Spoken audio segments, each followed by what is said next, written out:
Hadirat-Mu yang memberkati dan melawat kami, dan terima kasih untuk kesaksian yang menginspirasi kami, dan terima kasih untuk penyertaan-Mu. Kami boleh ada di minggu kedua dari tahun 2021. Kalau Kau sudah menyertai sampai sejauh ini, Tuhan yang sama akan terus menyertai kami besok sampai selama-lamanya dengan cara yang tidak terduga-duga. Bicara buat kami pada siang hari ini, kami siap untuk mendengarkan isi hati-Mu. Sampaikanlah dan katakanlah apa saja yang Kau mau sampaikan buat kami, karena kami tahu firman memberikan kekuatan dan juga merubah kehidupan kami. Demi nama Yesus, setiap kita yang siap diberkati, sama-sama kita katakan, amin. Puji Tuhan, selamat siang, salam dan sejahtera buat kita semua. Suatu kehormatan boleh kembali dipercayakan untuk melayani PD Ripka. Saya terima kasih kepada Ibu Pinggan, terus semua para pengurus yang telah memberi kesempatan untuk saya bisa menyampaikan firman Tuhan pada saat ini. Nah, kalau kita semua senang dengan sebuah judul khotbah, saya mau sampaikan dengan topik Living by Faith. Di awal tahun ini penting untuk kita membangun iman, walaupun memang sampai sekarang juga masa pandemik belum berakhir dan akan terus berjalan sampai dengan mungkin 2022. Itu sebabnya penting untuk kita terus membangun iman, karena saya nggak mau setiap kita ini dirugikan di masa pandemik. Justru kita harus mengambil keuntungan di masa pandemik ini untuk membangun kehidupan kita dan iman kita, sehingga menciptakan lompatan yang tinggi, dan pada waktu selesai musim ini berlalu, kita sudah ada di level yang lebih baik. Sebabnya saya mau sampaikan dengan tema Living by Faith, hidup oleh iman. Hidup oleh iman adalah hidup bergantung dengan iman. Bicara hidup bergantung dengan iman, berarti iman dibutuhkan bukan sewaktu-waktu, tapi iman dibutuhkan setiap waktu. Iman dibutuhkan bukan pada waktu kita ada di atas saja, tapi iman dibutuhkan waktu kita ada di bawah. Iman dibutuhkan bukan cuma pada waktu kita sehat, iman dibutuhkan juga pada waktu kita sakit. Iman dibutuhkan bukan pada waktu kita berkelimpahan saja, tapi iman dibutuhkan pada waktu kita berkekurangan. Karena iman adalah bahasanya Tuhan. Jadi kalau kita mau nyambung sama Tuhan, kita perlu menggunakan bahasa lokal, bahasa kerajaan Allah, yaitu iman. Jadi bahasa kerajaan Allah bukan bahasa Inggris, bukan bahasa Indonesia, tapi bahasanya iman. Karena iman adalah currency kerajaan Allah. Jadi mata uang kerajaan Allah bukan US dollar, bukan euro, bukan rupiah, tapi iman. Bicara soal mata uang, bicara nilai tukar, berarti kalau kita mau tukar mujizat, kita harus menggunakan namanya iman. Itu sebabnya firman Tuhan berkata kita harus bertumbuh dalam iman. Roma pasal 1 ayat 17, sebab di dalamnya telah nyata kebenaran Allah yang bertolak dari iman dan memimpin kepada iman, sebab orang benar akan hidup oleh iman. Jadi orang benar tidak hidup oleh kekuatannya, orang benar tidak hidup oleh kepandaiannya, orang benar tidak hidup oleh uangnya, tapi orang benar akan hidup. Bicara hidup artinya bicara lain, sukacita, bicara pencapaian, itu dibangun ketika dengan iman. Karena bahkan Tuhan sendiri berkata dalam firman Tuhan Ibrani 11 ayat 6, tanpa iman tidak seorang pun berkenan pada Allah. Bagaimana Tuhan mau berkenan? Bagaimana Tuhan mau berkati kalau dia tidak berkenan sama kita? Bagaimana Tuhan mau tolong kita kalau dia tidak berkenan sama kita? Itu sebabnya penting di sini untuk kita membangun iman. Karena iman itu harus bertumbuh. Iman itu harus berkembang. Yang menarik di dalam Alkitab, kata pengharapan ditulis 85 kali. Kata kebenaran ditulis 230 kali. Kata kasih ditulis 258 kali, tapi kata iman sepanjang Alkitab Perjanjian Lama dan Perjanjian Baru ditulis 558 kali. Berarti kalau kata iman ditulis lebih banyak daripada kosakata penting lainnya. Iman sesuatu yang sangat important, sangat penting untuk kita hidupi dan kita bangun. Nah, kita belajar sekarang bagaimana untuk membuat iman kita hidup. Yang pertama, kelilingi diri kita dengan sobat yang penuh iman. Untuk membangun iman kita harus kelilingi diri kita. Untuk surrounded dengan orang-orang yang beriman. Tidak usah jauh-jauh. Yesus sendiri memberi teladan. Dia sendiri tidak sungkan-sungkan untuk menunjukkan, walaupun dia Tuhan, tapi dia memberi teladan, memberi contoh kepada kita bahwa dia sendiri terhisap kepada 3 murid lainnya. Yang imannya tidak jomplang, yang imannya tidak jauh, yaitu Petrus, Yohanes, dan Yakobus. Saat-saat genting, Yesus selalu melibatkan 3 temannya ini. Di mana pada waktu di Taman Getsemani, Yesus dalam keadaan takut, gentar, dalam keadaan stres, yang keluar keringat, bukan keringat dingin, tapi keringat darah. Yang Yesus ajak di Taman Getsemani, Petrus, Yohanes, dan Yakobus untuk ikut berdoa dengan Yesus. Satu teladan yang begitu luar biasa di saat keadaan genting, dalam keadaan stres, dalam keadaan susah. Yang Yesus lakukan, dia mengajak temannya yang imannya kuat. Berarti hal yang sama harus ya ketika dalam keadaan stres, dalam keadaan tertekan, kita jangan sampai cerita atau berkomunitas dengan teman-teman yang salah. Tapi kita harusnya terhisap pada teman-teman yang beriman. Supaya iman kita dibangun kembali. Bahkan pada waktu Yesus melihat kemuliaan, di mana akan melihat Musa dan Elia turun dari surga, maka yang diajak oleh Yesus adalah Petrus, Yakobus, dan Yohanes. Berarti kalau kita pengen lihat kemuliaan Tuhan dinyatakan, kita perlu terhisap dengan orang-orang beriman. Saya bersyukur Bapak Ibu telah hadir di dalam komunitas ini, PD Ribka. Ini salah satu bukti bahwa kita perlu untuk dikelilingi sama teman-teman beriman. Tapi jangan berhenti sampai di sini. Kita artinya perlu terhisap lebih dalam lagi di musim seperti ini untuk kita bisa punya hubungan dengan teman-teman kita seperti Yesus punya hubungan dengan Petrus, Yohanes, dan Yakobus. Bukan cuma sekedar dengar khotbah, bukan cuma sekedar hadir 1 minggu 1 kali. Bahkan pada waktu Yesus mau menyembuhkan anak kepala rumah ibadat anaknya Yairus, mau membangkitkan yang mati, yang Yesus bawa yaitu imannya tidak jomplang. Yang banyak ngomong, yang nggak percaya, ditaruh di luar. Tapi yang punya iman seperti Petrus, Yohanes, dan Yakobus diajak masuk ke dalam kamar, dan kemudian Yesus di situ berdoa sehingga anak Imam Yairus yang mati menjadi hidup kembali. Membuktikan, berarti kalau kita mau melihat pelayanan kita dahsyat, kerjaan kita, karir kita luar biasa, nggak ada cara lain, kita perlu dikelilingi sama orang-orang yang beriman. Kenapa? Karena 1 Korintus 15 ayat 33, janganlah kamu sesat, pergaulan yang buruk merusak kebiasaan yang baik.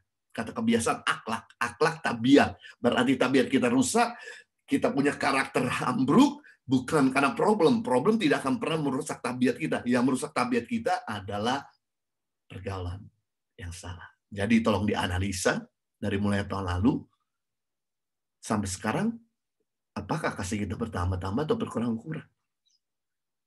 Tolong dianalisa. Dari mulai awal tahun lalu sampai awal tahun ini, apakah kita punya sukacita, damai sejahtera, kesabaran, kesetiaan, kelemah lembutan, penguasaan diri, dan kebaikan bertambah-tambah untuk berkurang-kurang? Apakah perkataan kita makin berkualitas atau perkataan kita makin sia-sia? Apakah kita punya kerjaan achieve the target atau kita nggak pernah achieve the target? Apakah kita makin dekat sama Tuhan atau kita makin jauh sama Tuhan? Apakah kita makin sayang sama keluarga atau kita makin renggang dengan keluarga kita? Apakah kita makin sehat atau kita makin sakit-sakitan? Kan harus ya. Kalau kita dikelilingi sama orang-orang beriman, harus ya dia memberdaya kita. Harus ya dia membuat kita lebih maju, lebih efektif, lebih tajam, lebih maksimal dalam kehidupan kita. Itu sebabnya tolong dicek kalau kita mulai stuck, jangan sungkan-sungkan untuk kita mulai rela meninggalkan teman-teman kita yang tidak lagi produktif dan kemudian rendah hati terhisap dengan teman-teman yang produktif. Karena jelas dalam perumpamaan tentang talenta, 5 talenta, 2 talenta, dan bahkan 1 talenta, di mana Yesus menceritakan hamba yang punya 5 talenta, kemudian menjalankan, berkembang menjadi 10 talenta. Hamba yang punya 1 talenta, tidak menjalankan, dan tetap 1 talenta. Tapi hamba yang punya 2 talenta, ada di dalam persimpangan jalan. Dia mau bergaul dengan teman yang punya 1, atau teman yang punya 5. Untuk dia bergaul dengan teman yang punya 5, dia harus lewati beberapa barrier. Ada orang yang punya 3, walaupun Alkitab tidak sebut, tapi pasti akan ada orang yang punya 3 talenta. Dia harus melewati orang yang punya 4 talenta, dan kemudian menyeberang kepada orang yang punya 5 talenta. Sedangkan teman yang punya 1 talenta ada di sebelahnya. Suaranya lebih keras, pengaruhnya lebih kuat. Tapi yang menarik, hamba yang punya 2 talenta ini, ternyata Alkitab berkata dalam Matius 25 ayat 17, hamba yang menerima 2 talenta itu pun berbuat demikian juga dan berlaba 2 talenta. Berarti hamba yang punya 2 talenta ini bergaul dengan teman yang punya 5, bukan teman yang punya 1. Makanya talentanya berkembang menjadi 4. Kalau hamba yang punya 2 talenta ini bergaul dengan teman yang punya 1, pasti talenta tetap 2. Tapi karena dia cerdas, berani meninggalkan teman di sebelahnya yang tidak produktif dan menyeberang kepada teman yang punya 5, akhir talenta berkembang. Berarti dari sini menjelaskan kepada kita, it doesn't matter kita lahir keluarga miskin, nggak ada masalah kita nggak sepintar dengan yang lain, nggak ada masalah kita nggak fasih bicara, nggak masalah kita nggak sehebat dengan yang lain, selama kita terhisap dengan orang-orang yang cerdas, beriman, orang-orang produktif, maka kita yang nothing jadi something, yang zero jadi hero, yang minus jadi surplus, yang sakit jadi sehat, yang lemah jadi kuat, yang miskin diperkaya. Yang percaya sama-sama katakan amin. Yang kedua, bagaimana untuk membangun iman kita tetap hidup? Berani mengucapkan kata-kata iman. Jadi iman itu berkembang waktu kau berani mengucapkan kata-kata. Roma 10 ayat 8. Tetapi apakah katanya? Inilah firman itu dekat padamu, yakni di dalam mulutmu dan di dalam hatimu. Itulah firman iman yang kami beritakan. Wah, sebab jikalau kamu mengaku dengan mulutmu bahwa Yesus adalah Tuhan dan percaya dalam hatimu bahwa Allah telah membangkitkan dia dari antara orang mati, maka kamu akan diselamatkan. Berarti kita bisa lihat di sini lokasi iman. Letak iman. Itu ada di 2 tempat. Di hati dan di mulut. Lokasi iman itu ada di mulut dan ada di hati. Bagaimana sekarang mekanisme iman bekerja? Simpel, sederhana. Caranya rajin-rajin menyimpan firman di dalam hati kita. Rajin-rajin untuk merenung, untuk mendengar, untuk mulai belajar firman. Masukkan di dalam hati kita. Begitu dia penuh, maka dia akan overflow. Dia akan tumpah keluar dari mulut kita. Kenapa? Karena Roma 10 ayat 17, jadi iman timbul dari pendengaran, dan pendengaran oleh firman Kristus. Jadi dikatakan iman timbul, kata timbul keluar. Iman muncul, iman keluar, iman nongol ketika dia timbul. Sama seperti kita begitu melihat di depan laut atau di depan danau, tiba-tiba ada yang timbul. Entah itu katak, entah itu buaya, entah itu ikan, entah itu whatever. Masalahnya begini, laut atau danau itu tidak akan pernah menimbulkan sesuatu kalau dia tidak tinggal di dalamnya. Karena dia udah tinggal terlalu lama di dalam, maka sekali-sekali dia timbul. Sama halnya, kita nggak akan pernah bisa lihat iman itu nyata. Iman itu bisa diperkatakan. Iman itu bisa nongol. Kalau kita nggak pernah sering-sering setiap hari mendepositkan firman. Bayangkan, 1 hari aja kau menyimpan firman, maka 365 hari kamu punya 365 firman. Dari 365 firman pasti akan ada muncullah. Salah satunya akan keluar. Nah, begitu keluar itulah yang kau katakan terjadi mujizat. Contoh, di mana ada seorang perempuan dalam Matius pasal 9 ayat 20-21 yang pendarahan selama 12 tahun. Wanita ini sudah pergi ke berbagai tabib sampai hartanya habis, tapi tidak sembuh-sembuh. Cuman bertahan dia hidup. Kenapa saya katakan dia bisa bertahan hidup? Karena saya punya pegawai berasal dari pedalaman NTT antara Atambua sama Timor Leste. Nah, dia punya adik itu pendarahan 2 tahun. Nah, mamanya tidak mau obati ke rumah sakit, cuma diobati secara tradisional. Nah, karena darahnya terus keluar, tidak berhenti-berhenti, akibatnya 2 tahun kemudian dia meninggal dunia. Karena diobati secara benar, hanya cuma tradisional. Nah, wanita ini 12 tahun pendarahan, every day. Datang haid, tidak berhenti-berhenti. Dia bisa bertahan hidup itu karena dia berobat. Wanita ini cukup berada. Cuma tidak sembuh. Sampai suatu kali dia dengar bahwa Yesus lewat. Di Kapernaum, di kotanya. Langsunglah dia keluar dari rumah.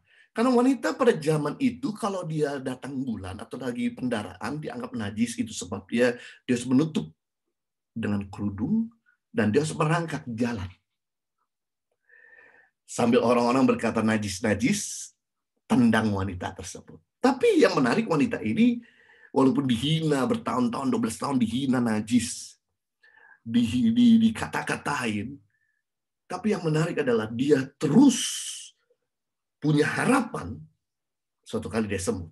Nah, begitu dia merangkak, dia harus mencium debu sambil orang berkata najis, orang tampar dia, tendang dia. Tapi dia berkata dalam hati begini, asalkan kujamah saja ujung jubahnya, aku menjadi sembuh. Wah, dan apa yang terjadi begitu dia dapatkan ujung jubah Yesus? Betul, dia sembuh. Dan Yesus kemudian langsung berhenti dan berkata sama orang banyak, siapa yang pegang saya? Murid-murid berkata, dari tadi kita semua pegang kamu. Karena kita lagi rame-rame, kumpul lagi sesak-sesakan kok. Siapa yang pegang kamu? Ya, semua kita pegang. No, ada yang beda. Kamu nggak pegang dengan iman, tapi ada satu yang pegang dengan iman. Dan kemudian wanita ini berdiri dan berkata, saya yang pegang kamu. Nah, bisa bayangkan dari mana wanita ini punya pemahaman bahwa di balik ujung jubah Yesus ada mujizat kesembuhan. Biasanya kan orang perlu dipegang dulu oleh tangan Yesus. Biasa orang perlu berhadapan dulu dengan Yesus, baru Yesus menyembuhkan. Tapi kali ini satu-satunya orang yang pertama kali memegang ujung jubah, benang dari ujung jubahnya Yesus, itu jadi sembuh. Nah, pertanyaan, dari mana dia dapatkan pemahaman ini? Ternyata dia selama menderita 12 tahun itu, dia bukan cuma sibuk pergi ke dokter, tapi dia sibuk merenung firman. Karena 400 tahun sebelum Yesus datang, dicatat dalam kitab Maleakhi pasal 2, kata jumbai, saudara, itu artinya kanaf. Kanaf artinya sayap. Jadi ujung jumbai artinya kanaf. Kanaf artinya sayap. Nah, kata Maleakhi pasal 4 ayat 2, dikatakan, tetapi kamu yang takut akan Tuhan, bagimu akan terbit surya kebenaran dengan kesembuhan pada kanafnya, pada sayapnya, pada jumbainya. Kamu akan keluar berjingak-jingak seperti anak lembu lepas kandang. Jadi wanita ini renungkan firman Tuhan, karena bagi orang Yahudi yang mereka perlu renungkan yaitu kitab perjanjian lama. Nah, dia merenungnya kitab perjanjian lama ini, dan dia dapatkan ayat ini, dia renungkan, dia simpan terus. Pada sayap Yesus ada kesembuhan. Pada kanaf Yesus ada kesembuhan. Pada jubah Yesus ada kesembuhan. Makanya kenapa waktu dia dihina, waktu dia diolok-olok, waktu dia ditendang, disepak orang, waktu dia harus menghirup debu, waktu itu jalan bukan aspal, dia tetap maju, tak gentar. Karena gentar tak maju. Dan kemudian dia pegang dan mujizat itu terjadi. Nah, yang menarik, setelah wanita yang mengalami kesembuhan, setelah wanita ini tahu firman Tuhan, metodenya kesembuhan lewat ujung jubah Yesus, maka sejak hari itu orang melihat kejadian itu, yang lain ikut meniru. Matius 14 ayat 35 sampai 36, di mana Yesus dikenal oleh orang-orang di tempat itu, mereka memberitahukannya ke seluruh daerah itu, maka semua orang yang sakit dibawa kepadanya, mereka memohon supaya diperkenankan menjamah jubahnya. Dan semua orang yang menjamahnya menjadi sembuh. Wow, menarik sekali. Gara-gara wanita ini suka merenung firman Tuhan, dia mengalami mujizat, dan lewat mengalami mujizat, kesaksian menyebar di seluruh daerah Galilea. Mulai hari itu orang-orang ngikutin juga. Oh, caranya terima kesembuhan dari jubah Yesus. Ketahuilah, waktu kau merenungkan firman Tuhan, dan kau mulai mengatakannya, wow, mujizat terjadi dalam hidupmu. Dan bukan cuma itu, maka orang-orang lain yang melihat imanmu yang dahsyat itu, mereka akan menirunya. Dan yang menarik adalah Matius 17 ayat 20, ia berkata kepada mereka, karena kamu kurang percaya, sebab aku berkata baru, sesungguhnya sekiranya kamu punya iman sebesar biji sesawi saja, kamu dapat berkata kepada gunung ini pindah dari tempat ini ke sana, maka gunung ini akan pindah dan tak ada yang mustahil bagimu. Yang menarik artinya begini, yang mendatangkan mujizat itu, Bapak Ibu, bukan besar imanmu. Tapi yang mendatangkan mujizat terjadi dalam kehidupan kita ketika kita mulai berani mengatakan iman. Karena Yesus berkata, sekalipun kau punya iman sebesar biji sesawi lebih kecil dari telur cecek. Wah, bayangkan kalau kau punya iman sebesar upil aja bisa memindahkan gunung. Apalagi kalau kau punya iman lebih besar dari upilmu. Bukan cuma gunung pindah, pulau-pulau pindah. Amazing. Artinya apa? Penyakitmu, masalahmu, tekananmu, ketika kau katakan, dia akan beranjak. Berarti, benar firman Tuhan berkata begini. Yesus berkata, baik yang lemah berkata, aku kuat. Baiklah yang miskin berkata, aku kaya. Baiklah aku yang sedang ada dalam masalah berkata, aku sudah baik. Baiklah kita yang sakit berkata, aku sembuh. Jadi teman-teman, jangan ceritakan COVID. Tapi justru katakan, saya sehat. Tahukah bahwa di dalam DNA kita ini bisa mendengar suara kita. Sel-sel di darah kita ini punya telinga. Nih, saya kasih contoh. Nanti Anda bisa praktek ya di orang di rumah. Anda praktekkan begini. Suruh temanmu itu kuat-kuat tangan kanannya. Kalau dia kidal tangan kiri. Tapi kalau dia kuat kalau dia bukan kidal di tangan kanan, suruh dia berkata begini. Saya sehat.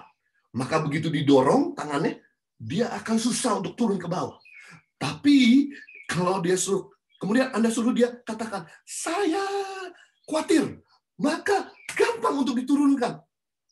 Tapi ketika saya sehat, maka dia susah untuk diturunkan tangan kita. Kalau nggak percaya nanti praktekkan.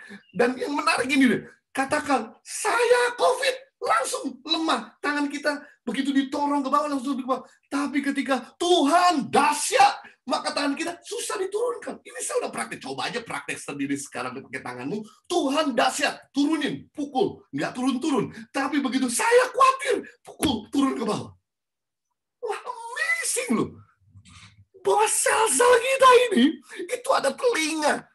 Makanya, waktu kamu mengucapkan perkataan yang positif, maka terjadi.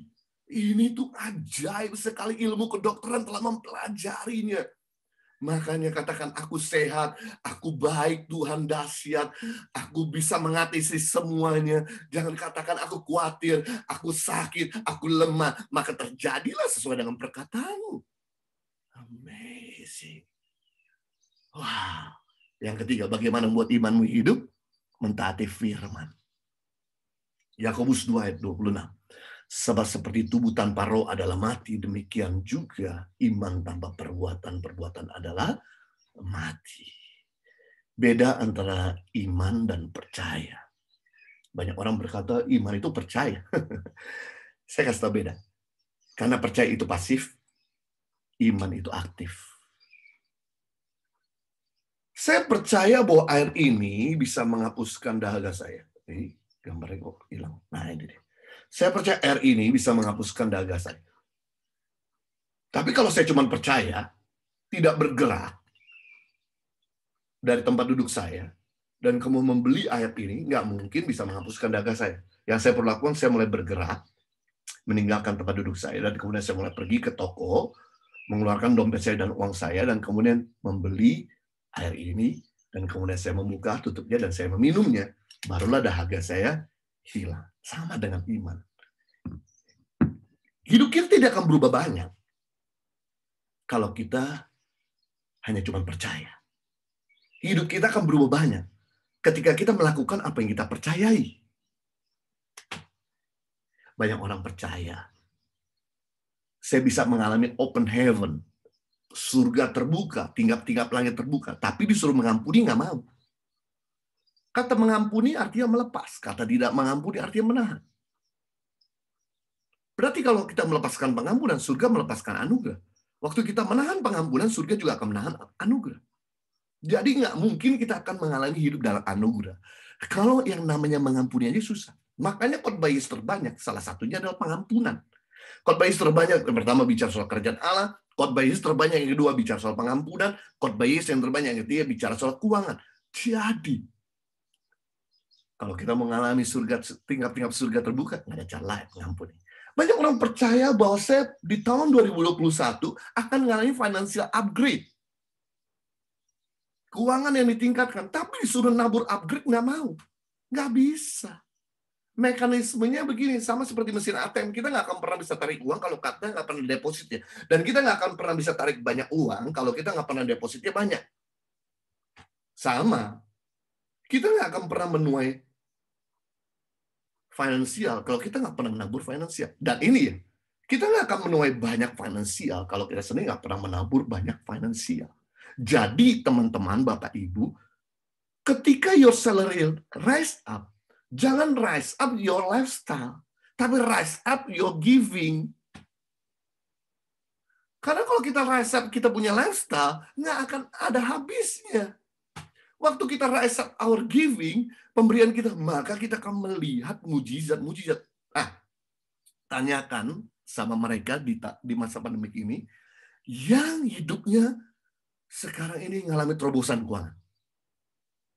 Tanyakan sama mereka, pasti mereka akan jawab begini. Kami mengalami terobosan keuangan karena selama masa pandemik, masa kesusahan ini, kami menabur.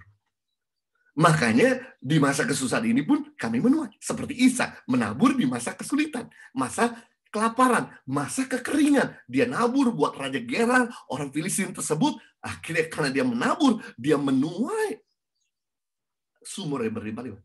Yang dia tabur apa? Sumur. Yang dia tuai sumur. Berarti kita menabur perhiasan, menuai perhiasan. Menabur harta, menuai harta. Menabur banyak harta, menuai banyak harta. Saya tuh heran ada beberapa. Di masa pandemi saya heran. Begitu banyak sekali orang-orang yang nabur nggak berhenti-berhenti. Kenapa? Karena ketika dia melangkah, dia menuai juga nggak berhenti-berhenti. Saya heran-heran juga, heran-heran sama Tuhan. Nah, masa pandemi ini, yang kita perlu lakukan adalah, pertama, naburlah buat keluargamu. Karena ketika engkau mengasihi orang tuamu, menolong orang tuamu di masa susah, atau saudara kandungmu di masa susah, wah, keren sekali. Jangan sampai kita jadi berkat di sana-sini, melayani sana-sini, sedangkan keluarga kita terbengkalai. Keluarga kita nggak bantu. Kami tiap kali nabur buat orang tua, ya. Karena masa pandemi ini, mami mertua saya kehilangan income. Sedangkan orang tua saya juga di Australia udah nggak sesehat seperti dulu. Jadi kami supportlah mereka punya kehidupan. Tapi tiap kali kami transfer dana buat orang tua, itu Tuhan gantikan. At least minimal nominalnya sama. Bahkan cenderung kebanyakan lebih. Amazing. Yang kedua, kita juga harus belajar nabur buat musuh kita. Karena waktu kita nabur buat musuh kita, itu keren banget. Waktu kau berbuat baik sama orang berbuat baik, mafia juga bisa lakukan. Teroris juga bisa lakukan. Tapi waktu kita berbuat baik kepada musuh kita, itu firman Tuhan. Itu yang bikin hati Tuhan pecah. Gimana Tuhan tidak pecah hatinya, kau tetap bisa mengasihi musuh. Wah, itu tuh Tuhan tuh langsung bekerja dengan dahsyat. Yang ketiga, menaburlah buat orang membutuhkan. Ketika kau menabur buat orang membutuhkan, wah, keren sekali. Jadi sekali lagi, hidup kita tidak akan berubah banyak kalau kita nggak lakukan firman. Nah, saya rindu di masa pandemik ini, jangan cuma kita percaya. Saya percaya saya bisa kurus, tapi nggak mau diet. Nggak pernah mau gerak. Bapak Ibu, ini sebuah data survei terakhir yang saya dapatkan dari jurnal medicine CNN di Amerika. Ternyata masa pandemik ini membuat orang bekerja duduk berjam-jam. Dan orang yang duduk berjam-jam beresiko kematiannya tinggi. Tapi orang yang melakukan exercise setiap hari 35 menit saja, bergerak dari tempat duduk, ada gerakan-gerakan 35 menit dalam 24 jam, maka akan mengurangkan tingkat kematian. Wah, jadi sekali lagi betul, hidup mati di tangan Tuhan, tapi panjang pendek hidupmu di tanganmu sendiri. Enak aja ngomong Tuhan terus, tapi panjang pendek hidupmu di tangan kita sendiri. Produktif atau tidak produktif hidup kita di tangan kita sendiri. Betul, hidup mati di tangan Tuhan. panjang pendek hidup kita di tangan kita sendiri. Itu sebab penting di sini, jangan cuma kita sekedar tahu firman, tapi jadilah pelaku firman Tuhan. Tuhan Yesus memberkati. Mari kita berdoa. Bapa di surga, terima kasih untuk firman-Mu yang telah menginspirasi dan menolong kami, sehingga kami belajar hari ini bagaimana membuat iman kami bisa bertumbuh. Sebab tanpa iman kami nggak berkenan di hadapan Tuhan. Itu sebabnya kami mau hidup berkenan di hadapan Allah dengan cara kami membangun iman kami. Yang pertama, kami mau kelilingi diri kami dengan orang-orang yang beriman, kirimkan pada kami orang-orang yang bisa membangun kami, buat kami rendah hati untuk mau belajar dari mereka, dan buat kami tegas untuk meninggalkan teman-teman yang tidak produktif, dan kami belajar yang kedua juga untuk menyimpan banyak firman dalam hati kami, dan kami mulai belajar berani mengatakannya, sebab waktu kami mengatakannya maka terjadi mujizat. Itu sebabnya ketika suami kami menyakiti, kami mau berhenti untuk ngomongin, kami berhenti untuk menyakiti, tapi kami mau berkati dengan kata-kata. Suami kamu lemah lembut, suami kami cinta sama kami, suami kami cinta sama keluarga. Demikian dengan istri yang mungkin selalu melukai, tidak menghargai. Kami nggak mau ngomongin yang buruk untuk istri kami, tapi kami mau katakan yang baik. Bahwa istri kami lemah lembut, istri kami luar biasa, istri kami berubah, dan kami mau katakan pada anak kami bukan bodoh, anak kami pintar, anak kami rajin, anak kami penurut, dan sebagainya. Maka terjadi sesuai dengan perkataan kami. Yang ketiga, kami belajar iman bertumbuh ketika kami menjadi pelaku firman Tuhan. Sebab tubuh tanpa roh adalah mati, demikian iman tanpa perbuatan adalah mati. Tolong kami dalam masa-masa ini untuk kami menjadi pelaku kebenaran firman Tuhan. Demi nama Yesus, maka sepanjang tahun 2021 kami akan berjalan lebih pasti, lebih mantap, lebih kuat, dan lebih berkemenangan. Demi nama Yesus, kita semua sudah berkati sama-sama, katakan amin. Saya kembalikan sampai bertugas.